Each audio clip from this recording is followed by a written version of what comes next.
Wala na tayong bubuting tingin dyan. Automatic na ulit yan. Try natin dito kung ilang volts yan.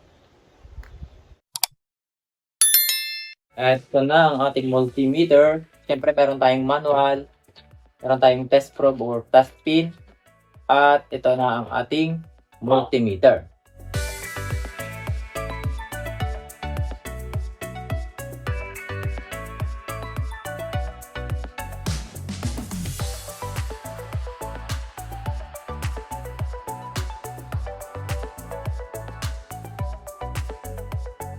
At ito meron siyang ilaw sa likod. Ayan o. So pindutin natin to. Ayan, nabuhay na. Medyo mahina nga lang siya pero okay na rin kasi naman sa wala. Ito naman ang ating test probe. Ba, mukhang matibay naman siya ha. Meron pa siyang tabon dito. So let's see. Try na natin ilagay. Meron siyang tabon dito. Yan. Yan. And then yung positive natin. Tine. Dito nga pala sa multimeter, ang automatic lamang natin dito ay yung voltage, DC, AC voltage, resistance, at continuity. And then the rest ay mano-mano na natin. So for example, click natin itong function na matagal. Ayan, DC voltage, AC, resistance, sa continuity, sa frequency, sa capacitance, sa diode, sa non-contact voltage detection, tsaka sa live. And then tagalan natin na pindot para maibalik natin sa automatic. Ngayon, simulan natin sa DC voltage which is dito. So, naka-automatic naman yan. Wala na tayong kailangan pang pagpipihitin or pagpipindutin. So, test na natin. Ito yung ating positive. Ito yung negative. Okay. Ayan, 13.29. Automatic na siya. Kapag baligtad naman ang kabit natin, for example, yan, magkakaroon siya ng negative sign sa unahan. Pero same voltage pa rin naman. So, that means kapag mag-check tayo ng polarity, palagi natin magbabasehan yung kanyang kulay, positive sa pula, negative sa itim. Ganyan lang. 13.49. Now, itest natin ang voltage nitong ating solar panel na nasa bubong na. So, click natin to. Tagalan lang. Yan. Wala ka ng pagbubuting tingin dyan, automatic na yan. Test na natin ngayon dito sa ating breaker. Ayan. Then, ito ang negative. Ayan, automatic na. Nasa 17.11. Wala tayong pagbubuting tingin. Next naman, test natin yung voltage ng battery. So, dito. Ayan. Ayan o, nasa 13.37 volts DC. And now, try ko naman dito sa 12 volts battery ko na to na LB Topsan. Matagal na rin to. Hindi ko na siya nagagamit. Try natin kung gumagana pa. 9 volts, 11, yan, 11.80 volts DC. Wala nang laman. Kapag baligtad naman, ang polarity, ayan, dito yung negative natin which is positive naman talaga. Pag kinabit natin ulit dito, same voltage pa rin pero nagkaroon siya ng negative sign.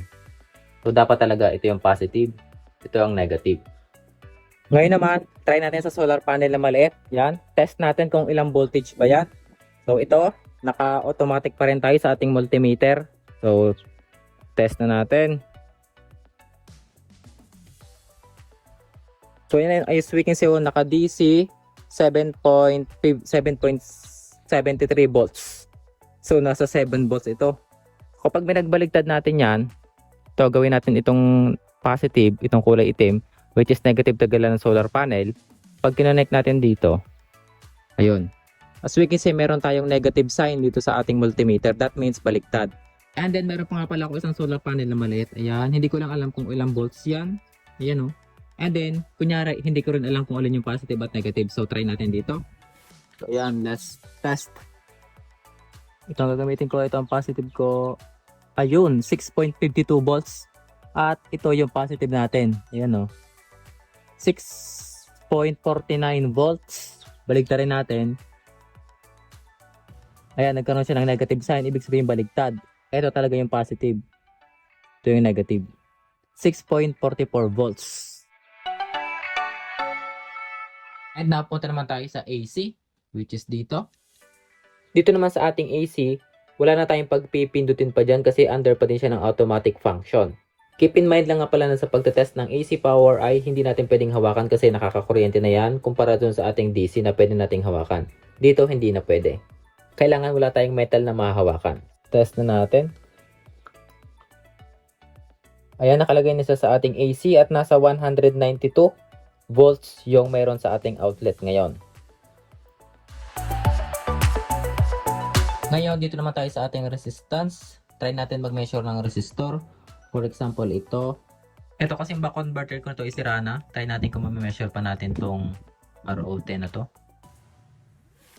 Ayan, wala na siya. Sira na to. Try naman natin dito sa maliit na resistor na to. Ayan. Ayun, nami-measure pa naman niya. Nasa 2K ohms yata to. Hindi ko alam kasi hindi man ako nagme-measure ng ganito. Dito naman sa ating continuity, pan-check natin siya kung yung mga wire ba ay may putol o wala. For example, kapag ganito, ayan, that means diretso yung wire, wala siyang putol. For example, dito sa ating wire. Ito sa dulo. And next one, kabila. Ayan, that means buo yung wire, wala siyang putol. Kapag naman siya mayroong putol, hindi siya tutunog. So, example natin. Lagyan natin ng putol yan dyan. Wala na.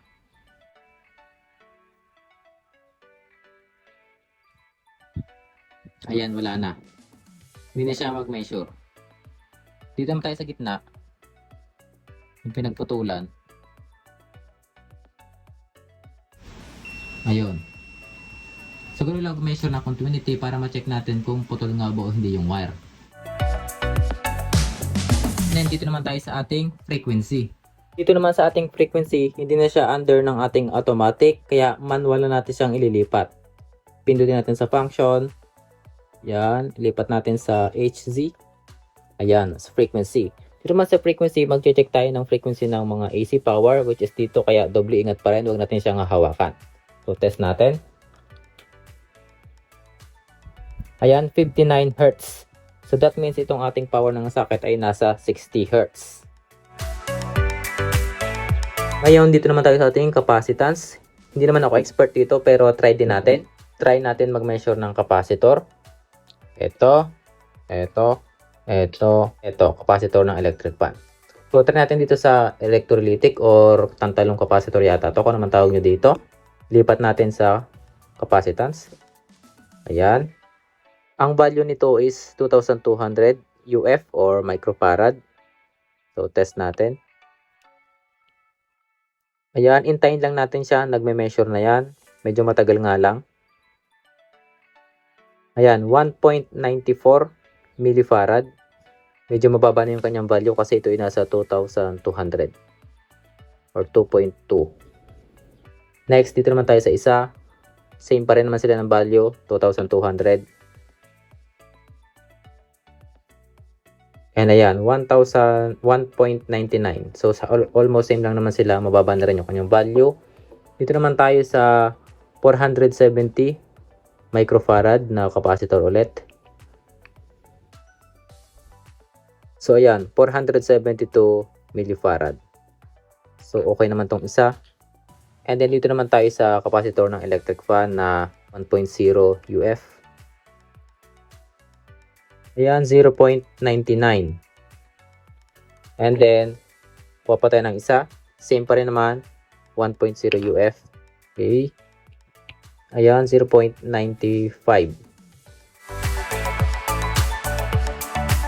Now, dito naman tayo sa ating diode function. Ayan, naiset na natin. So, try natin dito sa diode na to. Ayan.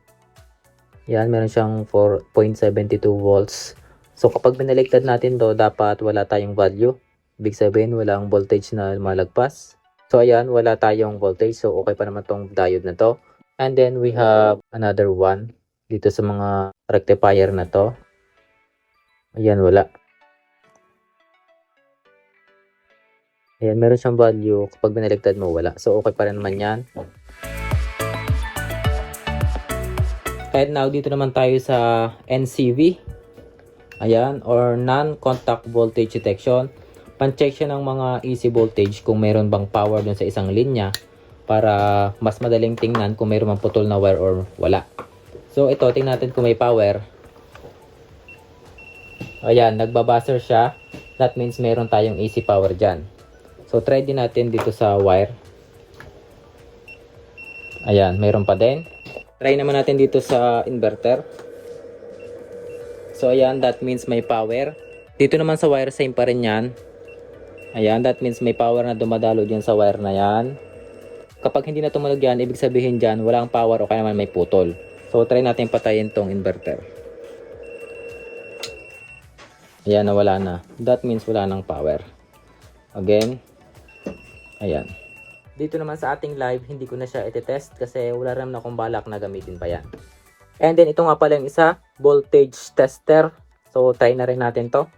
Yung kanyang battery ay AAA rin. Buksan din natin to.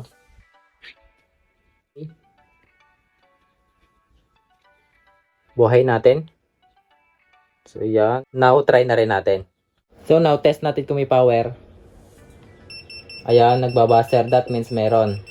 Try naman natin alisin yung saksak. Ayan, wala. And then, isaksak ulit natin. Ayan, meron na. Eto, maganda itong gamitin pang mabilis ang pan-check ng power kung meron o wala. Ayan, o. Kaya bago natin kuling tingin yung mga ganyan saksakan, tinetest muna natin kung meron power o wala. Ayan. So, ngayon, magkano nga ba ang mga multimeter na to? So, itong HT124B+, ang price niya ay ayan. Tapos, ito namang voltage detector ay ayan. Mabibili sila sa TikTok, sa Lazada, tsaka sa Shopee. Ilalagay ko na lang yung link natin sa description box below tsaka sa ating comment section. I-check nyo na lang kung gusto nyo rin umorder.